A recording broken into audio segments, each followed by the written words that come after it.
Hi, I'm State Senator Tracy McCreery. Thanks for tuning in to my weekly State Senate update. It was a big week for my State Senate office. On Monday, Senate Bill 1070 had a hearing in front of the Judiciary Committee. This is a bill that would create the Stop Cyber Stalking and Harassment Task Force. The public hearing went really well. I appreciate the witnesses that spoke in support of the bill. Cyber stalking and harassment is a very, very concerning crime. The prevalence has really increased because we live our lives online now. I'm looking forward to this task force getting across the finish line this year so we can get experts together to figure out what we need to do to help prevent these crimes, but also do everything we can to support victims that are experiencing online threats. Another bill that was heard this week is my Senate Bill 820. It's a bill that I sponsored with a colleague from the other side of the aisle. It would create the offense of aggravated fleeing. And the hearing again went really well. What this bill would do is it would give police and prosecutors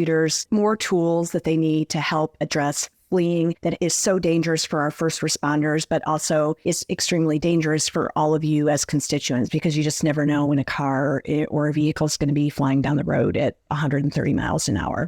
On Wednesday in the state Senate, it was the first time, I guess it was February 7th, it was the first time we actually talked about any policy bills on the floor. And it was really interesting to me what the first bill was brought up. Some good news is since session started in early January, some of my colleagues have been threatening to filibuster every day until they could eliminate a source of funding for first responders like police and firefighters. Every day since early January, saying that they want to pass a voucher bill that I really am opposed to because it takes money away from our neighborhood public schools where the vast majority of Missouri kids go. Other good news is the threat of getting to this so-called initiative petition reform has not happened yet. Conservatives claim this is their number one priority. Some data came out this week that showed that basically if they get their way, the threshold to pass constitutional amendments could be as high as 80% because of the way these bills are written. So, the good news is we didn't get to any of those bad things. I proposed an amendment that would